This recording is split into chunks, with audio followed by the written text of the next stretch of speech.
News Talk 610 AM and 102.1 FM. KBNU. KBNU News Time is 4:05. I'm Bill Walter with this news update brought to you by Whole Tree Care. Firefighters were called out to extinguish a straw stack fire at the Bingham Dairy in Deweyville. The blaze was reported around 10:30 last night. Box Elder County Fire Marshal Corey Barton said the fire was threatening several buildings when crews arrived on scene. It was also difficult getting enough water to manage the fire because the closest hydrant was more than 1,000 feet away. Firefighters from Central Box Elder Fire District were joined by crews from Box Elder County, Corinne, and Tremonton. They set up a relay pumping operation and were able to get enough water to extinguish the fire. Barton said there was one minor injury to a firefighter when part of the stack started to fall, but they were able to be treated on scene. Initial evidence suggests the fire started when embers from a controlled burn landed in the straw. The fire was contained about 2:30 a.m. and the cleanup was completed by about 4:30 a.m. KBNU News Time is 4:06. KBNU weather for tonight. Looks like mostly cloudy skies and then becoming partly cloudy. It will be cooler overnight. Down into the mid-30s with north winds 10 to 20 miles an hour early this evening. Partly cloudy in the morning, then mostly sunny. Still a cool June day tomorrow, lower 60s for the high. It is 59 right now at KBNU. KBNU weather brought to you by Northern Steel Buildings. Contact their Cache Valley team to protect what's yours at northernsteelbuilding.com. They say diamonds are the way to a woman's heart, but so is a well-kept yard. Kudos to you. You edger of edges taking care of the hedges. But what about those large mature trees? Yeah, these way up here. A real man isn't afraid to ask for a little help. No worries. Whole Tree Care has got you covered. They trim and shape large trees and fruit trees, remove stumps and more. Let Whole Tree Care do the heavy lifting. Call 760-6587 and ask for their radio discount. 760-6587. KBNU News Time is 4:07. Another challenger to Utah 1st District Congressman Blake Moore is Tina Cannon. She was in studio last week on KBNU's For the People program. Cannon agreed that primaries are one of the most healthy components of a democracy. The way I've always looked at it, I've never been in a race that wasn't contested. And I think it's good for everyone because when you're making those decisions, you need to be able to go back to the people that elected you. And when you're in a contested race, you have to put in writing, in words, you have to say it out loud, what you believe, why you believe it, and then when you take your vote, you're reminded of it. Sure. And people can hold you to that. Cannon said it can be difficult to take on an incumbent. She said your schedule is no longer your own, and it's hard on your family. She explained why she decided to run. He beat me by 7 votes at convention. Sure. 7 votes. That'll haunt you. That'll haunt you. I can understand that. But he promised, at the time I ran against him, I didn't know he didn't live in the district because he ran as an Ogden boy. And his address for his campaign was in Ogden. So we assumed he lived in Ogden still. I had no idea he hadn't lived in Ogden in 20 years. Now he's longer than that. It's 22, 24 years since he's lived in Ogden. So, and then when that came out, and there were several articles written about it, he promised that he would move into the district, and then he didn't. We'll hear more from Blake Moore and another challenger, Andrew Badger, on a later KBNU newscast. And the Idaho Supreme Court is tasked today with hearing arguments over whether to limit the governor's powers, a case that will likely decide whether a death row inmate lives or dies. The Idaho Statesman reports that the appeals case stems from last year's decision by the Idaho Commission of Pardons and Parole to reduce the death sentence of convicted murderer Gerald Pizzuto to life in prison. The same day, Governor Little intervened to reject the parole board's split majority vote. maintaining Pizzuto's decades-long path toward execution. The core question now is whether the governor has the authority to deny the parole board's decisions. A 1986 voter-approved amendment to the Idaho Constitution is at the center of the debate. Targeting that amendment, Pizzuto's attorneys challenged the Republican governor's action earlier this year, arguing that even the state's revised constitution does not grant the governor such power. A state district court judge, the same one who signed Pizzuto's most recent death warrant last summer, agreed and restored the parole board's vote to grant clemency to 66-year-old Pizzuto, who suffers from late-stage bladder cancer and has been in hospice care for more than 2 years. Judge Jay Gaskill of Idaho's 2nd Judicial District in Nez Perce County wrote in his February opinion, there is no evidence that the state's founders or voters in 1986 intended to give the governor the ultimate decision-making authority with respect to whether a death sentence could be commuted. The Idaho Constitution has never directed that one individual has the power to decide matters in any criminal matter, let alone a case with the ultimate penalty of death, Gaskill wrote.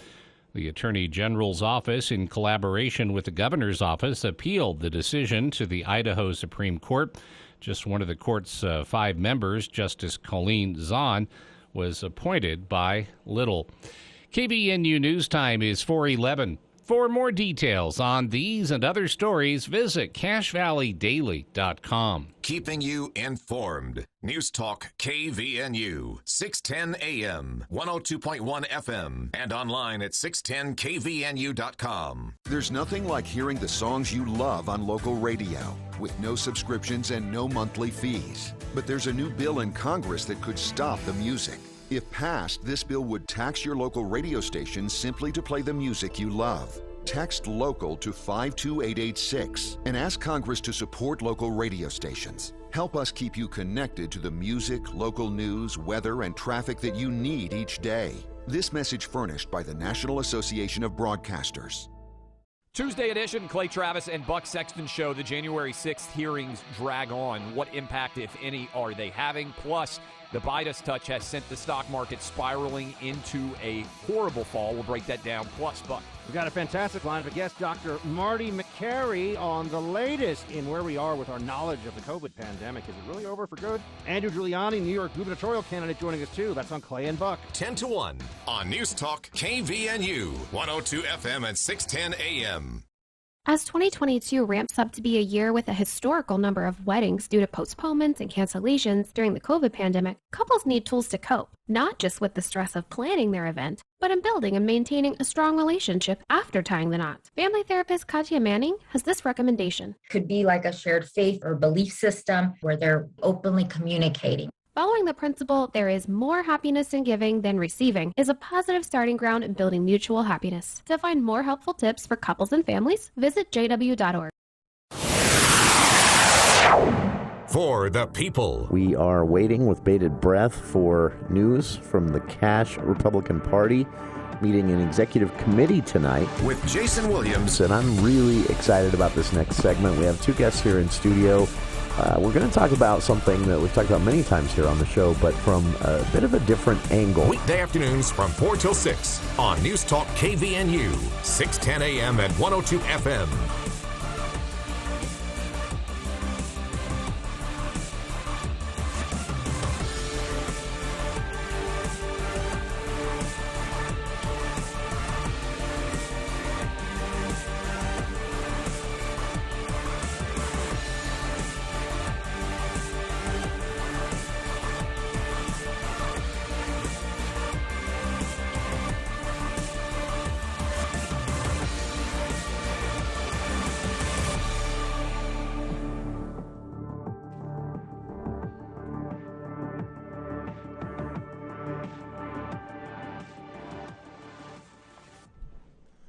Welcome to KVNU's For the People.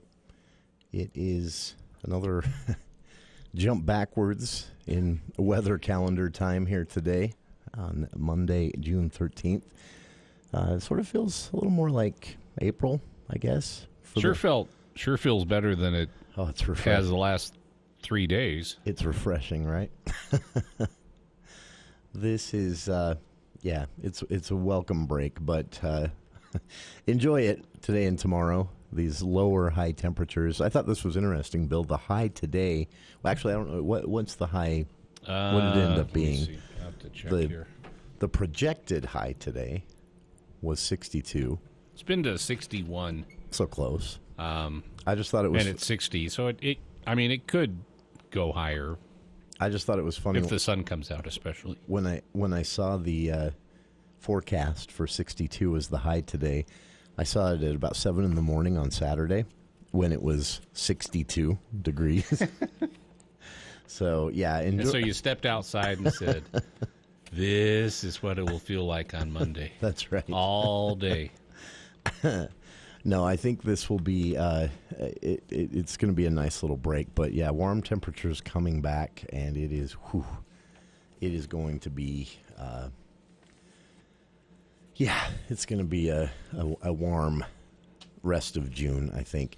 We'll talk about this a little bit more later in the show, some water reports and kind of a scary, though difficult to explain why it's scary, dust on snow update from researchers at the University of Utah who headed up to Alta over the weekend as part of ongoing research into lakebed dust and more quickly melting snowpack here in Utah. That report out today, and we'll talk about it later on in the show. We'll also be joined by a couple of different special guests. We'll talk with a representative of the American West Heritage Center later on this hour about their upcoming concert. If you were listening last week, my memory's bad. Was it 2 weeks ago?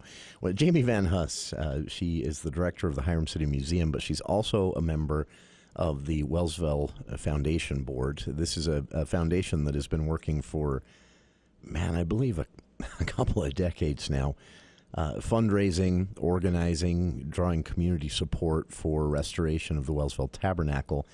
And that project is really coming along. In fact, I shouldn't put words. They're close. This is close to a finally a done deal after decades of work on something that was at one point slated to be torn down. There's a bit of this going on. Jamie also helps within Hiram City on ongoing efforts for the restoration of the Elite Hall building, which at one point also was slated to be torn down by Hiram City.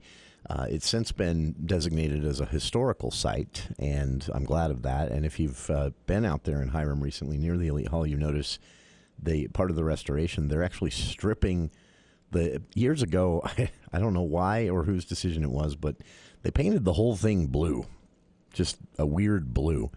Windows, doors, everything, all the same color. And so they're actually stripping that paint and restoring the Elite Hall building there in Hiram back to the original kind of yellowish and red brick, which was a cheap brick at the time. So a lot of buildings from that era look the same. They're restoring it to that. They've actually removed the carport type canopy that sat out over the sidewalk. That's been there my entire life, but apparently that is not historic. Apparently that was added when there was back in the late 50s, early 60s, bands and sock hops were a big thing, and people wanted a place to stand outside and smoke without getting rained on. I'm not exaggerating. That was literally the reason. And so a canopy was added to the entrance. That's been removed to get it back to its original state. So these types of projects are fun to see. And obviously we can't save everything, but we should save what we can, I think. And I'm excited to see both of these projects finally underway and also nearing completion. As part of the Wellsville Foundation's work to restore that tabernacle, they have drawn a lot on community support. There have been some grants from the state, even a federal arts and history grants and things like that. They have a final push on this. They're not done, and they still need some help.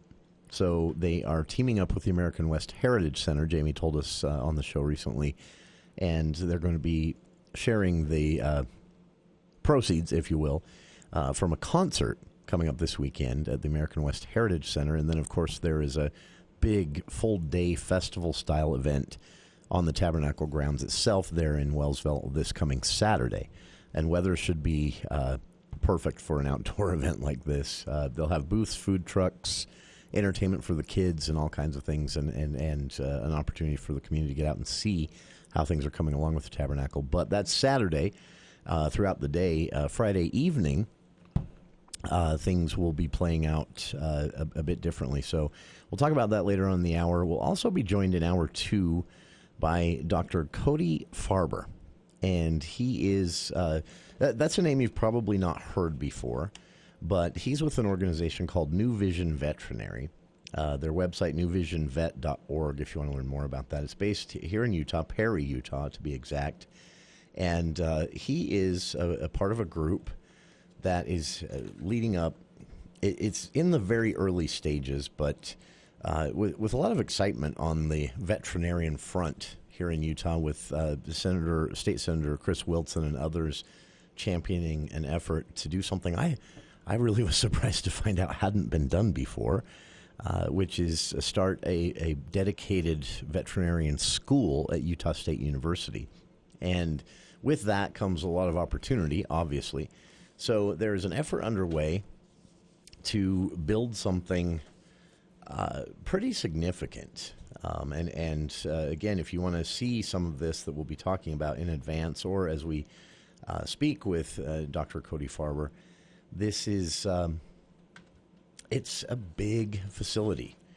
It would be basically a fairly large training and education campus that, again, would be an extension of Utah State University, and it would, and that veterinarian school, and this veterinarian campus, Dr. Farber says, would be an innovative step towards what he says is winning the fight for veterinary professionals everywhere. There's a shortage.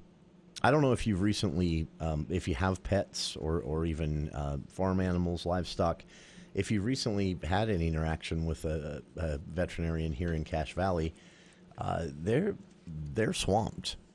And it is actually, as far as vets themselves, the doctors go, there is actually a shortage. So this effort is underway through this New Vision Veterinary Project to get this campus up and rolling. What will it take? What kind of time frame are we looking at, and more?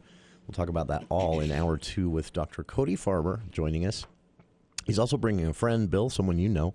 I maybe shouldn't announce this because I don't know if she plans to go on air, but former Logan City Mayor Darla Clark coming with him as well. She's involved in the board that's helping to get this effort rolling. Cache County is also in the discussion.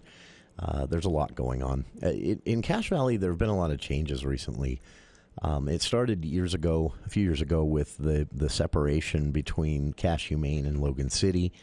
There is an effort underway, Logan City setting up its own, of sorts, housing and spay-and-neuter facility. That's the plan. Cache County and even the sheriff's office involved in getting something rolling on that front, too. This new school at Utah State University, this New Vision Veterinary proposal, which, again, would be a large campus.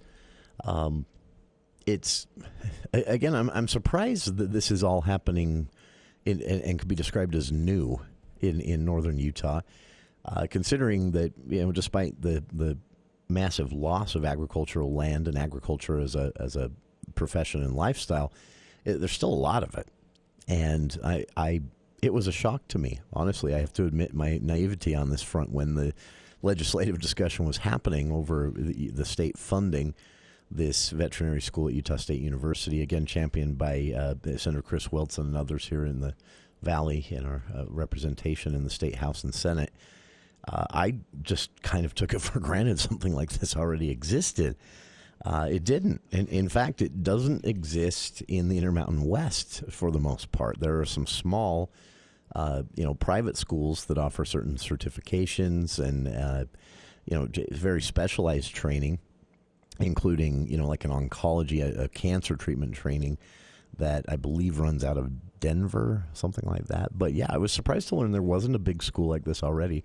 I'm excited it's going to be here in our backyard, regardless of how it plays out. So we'll talk about one of the proposals, at least this New Vision Veterinary Campus.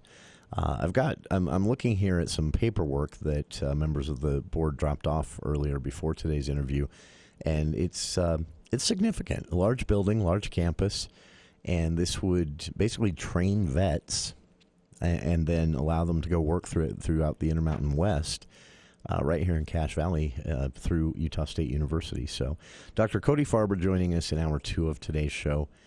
Coming up, an announcement. I talked about this a lot last week, but we have nailed down a date. In fact, this is what I confirmed just as we started today.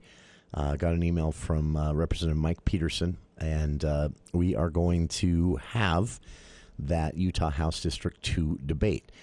There's been some back and forth over this. There are claims out there that Representative Peterson has been avoiding a debate with Val Potter. There have been retorts from the Peterson campaign saying that's not true. He agreed to one on June 2nd, but then had to cancel because of a wedding in the family. There were other dates thrown out, some that, I was copied on some of the texting and email on that, but nothing ever came of those dates.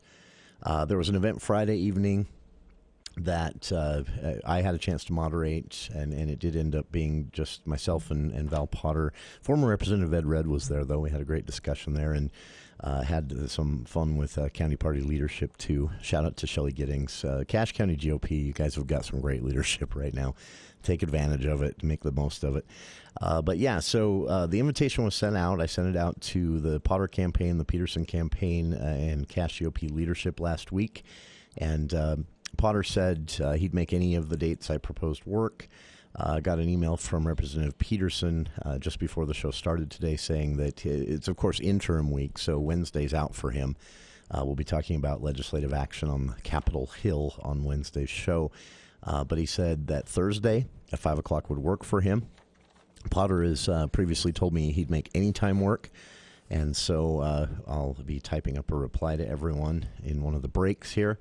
And for those of you who have gotten your ballots and are sitting on them waiting for a debate between the two candidates in this Republican primary, Representative Mike Peterson and former Representative Val Potter, it looks like we have nailed this down to 5 o'clock on Thursday. So we'll be here in the studio. We'll do 5 to 6. We will open things up to calls. But for the sake of time, I would urge everyone to email your questions in. And please keep them germane. If you don't live in house, I mean, technically, I guess it's open to anyone in the Valley, since these representatives represent the whole Valley in a way during that legislative session. But this is primarily for the registered Republican voters in House District 2 who have been calling for a debate or a town hall or some kind of interaction between the two candidates. So please, if you don't live in the district, maybe hold off. We can talk about your questions on another day. If you live in House District 2, the northern part of the Valley, shoot me your questions before Thursday at 5, and you can guarantee they'll be asked. Again, time will be short, even though we're going to do the full hour, 5 to 6 on Thursday. That means that we'll have to speed it up to get through everyone's questions. So if you want to make sure your question gets time, email them to me in advance, kvnuftp@gmail.com. And we'll be doing this. It'll be debate style with opening statements, closing statements, and things like that. But the discussion is going to be a bit more town hallish, in which to keep things flowing, we're going to pick 3 or 4 topics, and our listeners will weigh in on those via the Facebook page. And then we'll just discuss those 3 or 4 topics, things like growth, education, taxes. There was a great question sent in by a listener that I had a chance to ask former Representative Potter at the event on Friday, which is, the question is simple. It regards education funding, and the question is basically, what's the plan? There's no longer a constitutional mandate that income tax collected by the state go to pay for education. Lawmakers kind of, I think, sort of tricked everyone into undoing that with some very clever, borderline dishonest ballot language on that constitutional question. So they can now spend that money on anything they want, and they will. And so the question was, what's the plan for paying for education? With the follow-up, property taxes can't go up forever. And I thought that was great, because that is, until something else is put down in statute, that's the current plan. So as education costs continue to grow, and that's mainly because there are so many children here in Utah, the growth each year alone is additional millions of dollars a year. That's just funding growth, the number of new students coming into the system each year. I think it's a great question. Property taxes can't go up indefinitely. Maybe you can argue they can go up a bit more. Maybe you can argue they're already too high and we should look for an alternative already. But either way, everyone should be able to agree they can't go up indefinitely. And so what's the alternative plan to pay for education? Great question, an example of why I love getting listeners involved in these things. So that's an example of something we'll be discussing Thursday. Again, a debate between Representative Mike Peterson and former Representative Val Potter, both Republican candidates in a Republican primary for House District 2. Used to be House District 3. Redistricting is renamed it, not really moved the boundaries, but renamed it House District 2. And that will happen this Thursday on the show, 5 to 6 p.m. Shoot your questions in advance, and I'll make sure they get asked. kvnuftp@gmail.com, and we'll be back right after this. Cache Valley's biggest party, the Cache Valley Cruise-In, is celebrating 40 years. 40 years of classic cars, concerts, and giveaway cars. This year, the Cruising Association is giving away 2 cars to one lucky winner, a 93 Chevy Corvette and a 68 Ford Mustang.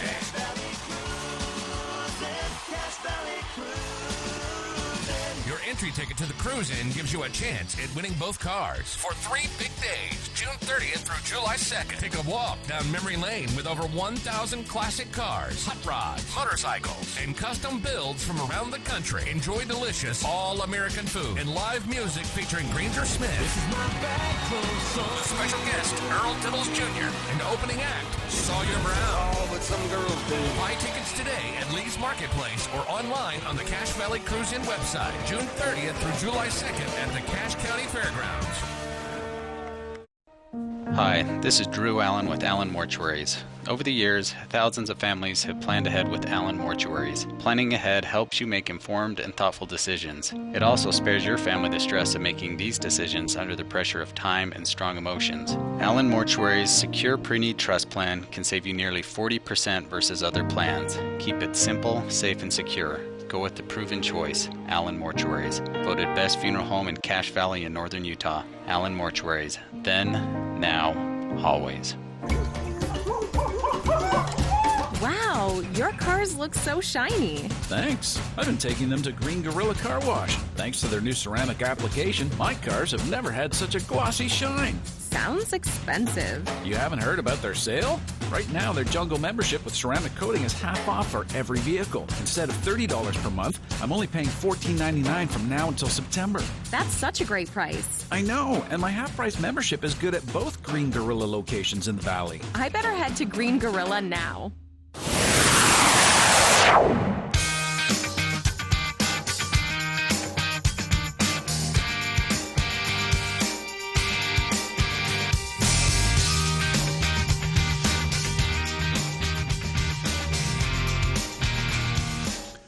Again, excited to announce this here on the show today. I've been working on this for about a week now with the candidates in response to, there was a bit of drama last week. It started right here on our show, and I'm not going to pick a side in this one because I know, miscommunication can happen. I also know that sometimes, there is savvy political judgment in an incumbent just entirely avoiding a challenger. It's a campaign decision. I don't like it. I don't know that any of that is what's going on here. What I do know is that on our show last week, our guest, Val Potter, said that his opponent, current Representative Mike Peterson, was avoiding debating him. I do know a debate was planned by the Cache GOP on June 2nd and was then canceled. And that what I've heard is that Representative Peterson had a wedding and his family had to attend. I know that I was copied on some emails and texts from others trying to put together another debate on different dates. The 9th was one, I remember, the 6th. And nothing came of those. I know nothing else. But the accusation was, again, that, and this didn't just come from Potter himself, it's been out there for a while, that Representative Peterson was avoiding a debate. I spoke with Representative Peterson right here on the show on Friday. He said he's not avoiding a debate. I shot out an invitation to both campaigns and Cache County GOP leadership on having them here in the show either Tuesday, Wednesday, or Thursday this week. It is interim week, so Wednesday's out for Representative Peterson. He'll be down in Salt Lake that day. That's a requirement of an elected official, so not his choice. But I did get an email just as the show started here from Representative Peterson, and Thursday, 5 to 6 p.m. is a go. Former Representative Potter had said he'd make any date work. And by the way, he's finding this out as I announce it on the show. I haven't sent him an email yet either, but Representative Peterson did reply and said Thursday, so we'd chosen 5 to 6 hour any of those 3 days, and he said Thursday would be best for him. So Thursday, 5 to 6 p.m., we'll have them here in the studio. We'll run through 3 or 4 different topics, and your questions are welcome, although for the sake of time, I would ask everyone to send their questions in so that we can churn through them faster rather than waiting for the calls to line up. Phone lines will be open, but we can't guarantee you'll have time to ask your question via phone that day as we churn through the other questions already sent in. So email them in, kvnuftp@gmail.com, and I'll guarantee your question will be asked.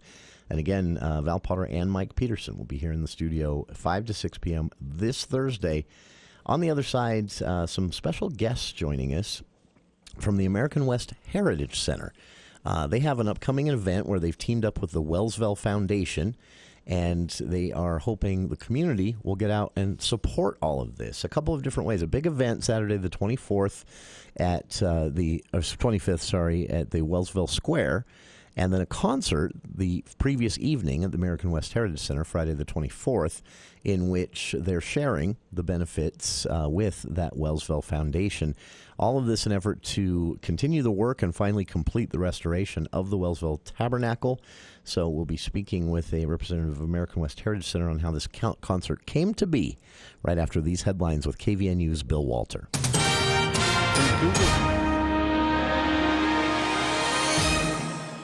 Thank you, Jason. KVNU News Time is 4:36, and the news is brought to you by Roof Rescue. Baristas at a Starbucks in Cottonwood Heights on Friday officially became the first store to unionize in Utah, joining a growing labor movement of more than 100 organized Starbucks locations nationwide. After sending in ballots last month, the workers' vote was certified on Friday by the National Labor Relations Board with a margin of 11-6. Since December, nearly 150 stores in 29 states have won union elections as of Friday afternoon, according to More Perfect Union. Cottonwood Heights workers will take a few months to collect themselves before beginning the collective bargaining process. The Idaho Supreme Court today heard arguments on whether the state's constitution gives a governor the power to reject a state commission's clemency decision for a death row inmate, but held off making a ruling. Gerald Pizzuto Jr. was scheduled to be executed last year for killing 2 people in 1985, but asked for clemency due to his terminal cancer. The state's Commission of Pardons and Parole late last year granted clemency, but Governor Brad Little rejected that decision. A district court in February ruled that Little did not have the power, and Little appealed to the Idaho Supreme Court. The court did not say when it might make a ruling. And major flooding swept away at least one bridge, washed away roads, and set off mudslides in Yellowstone National Park today. Officials closed all 5 entrances and began evacuating visitors from the northern part of the park. Park officials said roads going in and out of the community of Gardner, Montana, just north of the park, are impassable. Superintendent Cam Shawley says the northern loop of the park could be closed for a substantial amount of time. Park officials plan to start evacuating visitors from the southern loop of the park this afternoon because more rain is in the forecast. KVNU News Time is 4:39. This is Mark with Roof Rescue. Most of us don't think about our roofs very often until you see shingles on the ground or water drips through your ceiling. Keep your roof in tip-top shape to protect your home, your biggest investment. Roof Rescue uses only the highest quality materials with experienced workmanship guaranteed to last. Even if you were denied by your insurance company the first time, a free reevaluation can be made. Visit roofrescueusa.com to schedule your free consultation in Cache Valley and surrounding areas. Roof Rescue, providing watertight peace of mind. KVNU weather for tonight, mostly cloudy this evening, then partly cloudy skies, colder, mid-30s, north winds 10 to 20 miles an hour early this evening. Partly cloudy, then mostly sunny on Tuesday, high temperature in the lower 60s. And then mostly sunny on Wednesday, high around 70. It's been to 61, 33 hundredths of an inch of rain this morning, most of that coming down after 6 a.m. And right now we have 58 degrees at KVNU. KVNU weather brought to you by Whole Tree Care. Right now is the best time to get your trees and shrubs trimmed. Call 760-6587. Whole Tree Care has a certified arborist and best cleanup crew around. For more details on these and other stories, visit CacheValleyDaily.com. Let's check Wall Street now with Edward Jones. This is financial advisor Clayton McMurdy from Edward Jones, bringing you the closing financial market report for Monday, June 13th. Last week's inflation-driven weakness extended into today, with markets finishing firmly to the downside, including the S&P 500 closing in bear market territory. All eyes are on Wednesday's Fed rate hike announcement, with performance across financial markets today signaling ongoing worries about the monetary policy response that will be required to bring inflation down. Treasury yields were notably higher, prompting underperformance of growth versus value, driven principally by extended weakness in technology stocks. The consumer staples and healthcare sectors held up best, along with strength in the U.S. dollar, reflecting a flight to safety tone to today's moves. Crypto investments also captured attention, with Bitcoin plunging to its lowest levels since 2020 on the news that a crypto lending company is halting withdrawals. All told, the uncertainty around the potential economic impact stemming from high inflation and accelerated Federal Reserve tightening remains in the driver's seat for the markets. We think these headwinds will continue to blow through the summer, with volatility persisting until there's greater clarity on the path for inflation to move lower.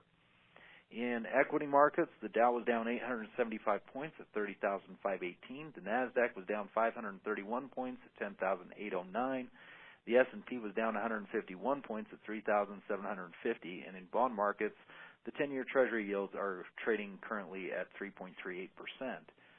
In commodity markets, the price of crude oil was down 29 cents at $120.38, and the spot price of gold was down $50 at $1,825.20.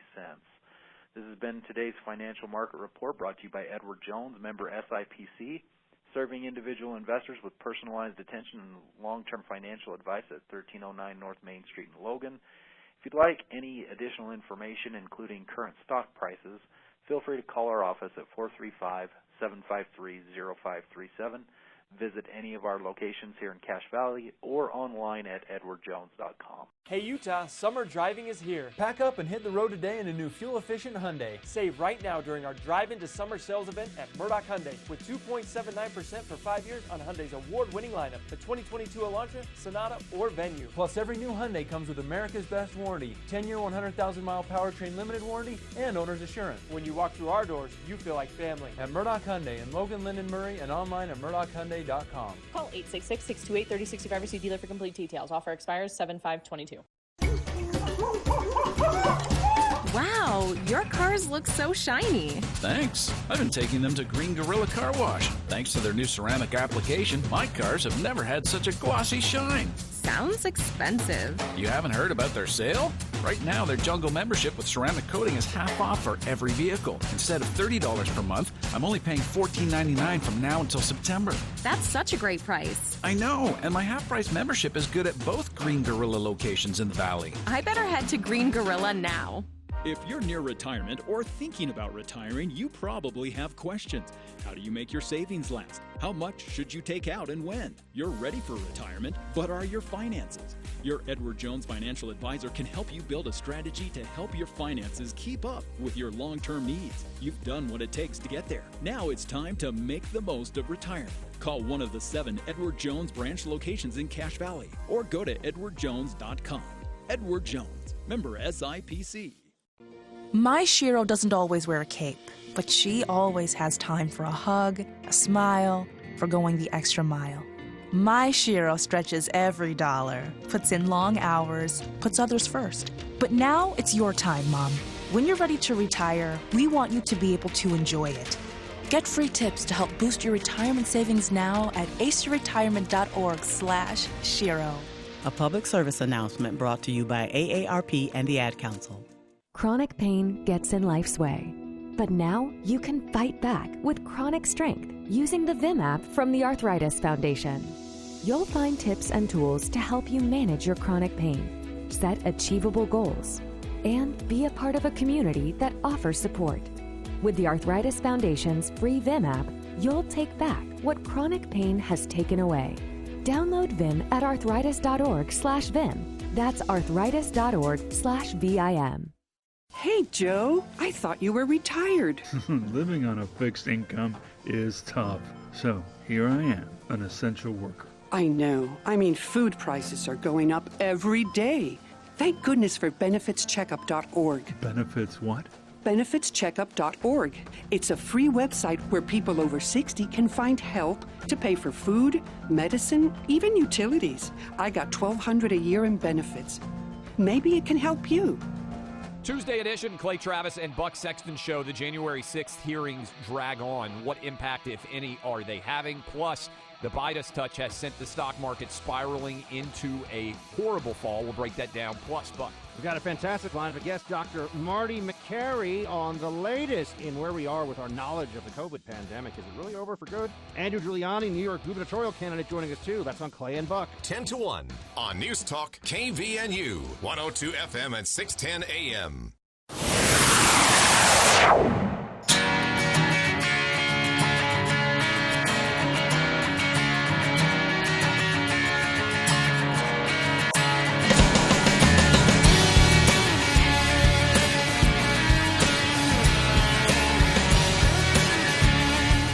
Welcome back to KVN News for the People. It is with pleasure that I announce our next guest because it's one of, I think, the most fun organizations here in Cache Valley in general to talk about, the American West Heritage Center, but also they are involved in something really cool coming up. Just a bit ago here on the show, Jamie Van Hust, director of the Hiram City Museum, who is also involved as a Wellsville resident with the Wellsville Foundation, a multi-decade at this point effort to restore, to save first and then restore and turn into sort of a big public building, the Wellsville Tabernacle. That effort is underway. In fact, it's closer to complete now than it is to the start, which is saying something considering what had to be done. They rely a lot on community support, of course, and they're teaming up with the American West Heritage Center in a couple of days of celebration. June 25th, the Saturday of the following weekend after this, there's a big event at the Wellsville Foundation or Wellsville Tabernacle site. The public square there, food trucks, games, booths, festival environment, all intended to get people out to see how the work's going and generate community support for the foundation. And the night before, Friday, June 24th, they're teaming up with the American West Heritage Center on a concert to benefit the foundation. And that's just one of the things going on at the American West Heritage Center this summer, actually. So joining us from the center, Sarah Gunnell. And Sarah, appreciate taking some time for KVNU today. Tell us how this idea came to be. Hi, Jason. Thanks for having us today. Oh, thanks for joining us. We've been working really hard, actually, since before COVID. We were supposed to launch our concert series back in the summer of 2020, and we all know how that went down. Sure. So now we're really excited to kick off concerts on the farm here at the American West Heritage Center, and really thrilled to work with the Wellsville, I think it's the Music and Arts Festival, and That's right. their activity and contribution to the Wellsville Tabernacle. So we're just really excited to be associated with them and to share in this their great event and kick everything off with the Ned Ledoux concert on June 24th. That's and yeah, you guys, you wasted no time on kicking this off with a big name, right? Ned Ledoux is. There are parts of the valley in which this person is a literal country music celebrity, And people are excited. I'm already hearing a lot of buzz about this. So he'll be playing Friday night at 8, June 24th, there at the American West Heritage Center. That's a pretty big get to kick things off, right?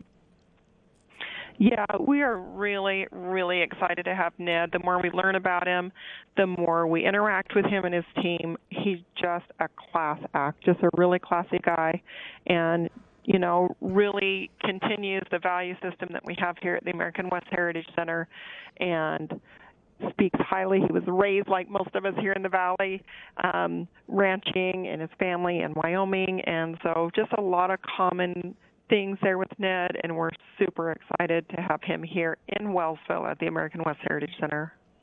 That, again, is the kickoff concert Friday, June 24th, to benefit the Wellsville Foundation and that Wellsville Tabernacle Restoration Project ongoing. And, again, they have events planned out in Wellsville at the square there around the Tabernacle on Saturday, June 25th, sort of a festival-style event. But, again, as Sarah has mentioned, this is just the first of an ongoing concert series at the American West Heritage Center, as Sarah mentioned, called Concerts on the Farm. I love that, by the way. Tickets for that event, Ned Ledoux, to benefit the Wellsville Foundation, and all of the others we're about to talk about can be purchased at the American West Heritage Center website, which is awhc.org, and I've linked to that on our Facebook page. And Sarah, this is part of these concerts. Now, you guys have really gone out of the way to do something very different there with these concerts, including, tickets can be purchased for VIP front row seating, reserve seating with chairs. There's general admission, of course, which is bring your own chair. And the idea behind this is to both get people out enjoying some music outside, which is always great, weather permitting, of course, but also to kind of spotlight and highlight the center itself. The American West Heritage Center, a lot of things have changed over the last 2 years there. A lot of new things I've noticed, a lot of the same things everyone goes there to appreciate. But you guys you've been very busy, right? Yes, we are so excited that we have the opportunity to share the Heritage Center and the values and education we offer here. And one of the ways we're hoping to raise some money to improve our programs and continue the educational programs we have is with our Concerts on the Farm series. Like you said, the tickets can be purchased at a VIP level, down to general admission where people just bring their own lawn chairs and enjoy the beautiful scenery here. Everyone knows the view we have of the Wellsville Mountains. Here in Cache Valley, I think one of the best places to see that view is out at the Heritage Center on the west side lawn. That is... I love this. In fact, I'm jealous of this a bit, Sarah. But outside of all this, you mentioned the educational opportunities. Many people don't know that type of work takes place at the American West Heritage Center. But for listeners, I'll give you an example. In fact, kicking off, I think, today, but going throughout June into July, they have these 4-day camps for age groups 1st to 3rd grade, 4th to 6th grade, and more. And it's called Life on the Farm, and that's literally what happens at this camp, right? These these take place from 9 in the morning until 1 in the afternoon, and you actually make the kids do chores, right? Yeah, that's one of the few camps that we offer here this summer. Life on the Farm is a long-standing camp where kids come and understand what life was like before Walmart and cell phones, and they genuinely learn a lot, and they love it. We have return campers. We have families with siblings that return for camp. They love the feeling they have here at the Heritage Center. They love the interaction, the hands-on demonstrations. If I can, Jason, really quick, mention some of the other camps we're doing. Please do. We have a basic survival camp that's really popular, Hot Shots camp, where kids learn basic safety and skills for archery, BB guns, and tomahawks. We have another one, Summer Camp Unplugged.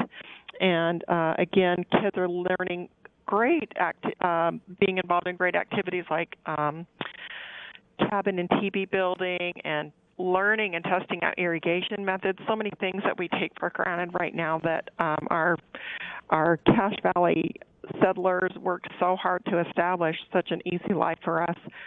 This year we're doing 2 brand new camps, a preschool camp that's going to be offered on July 6th and July 7th.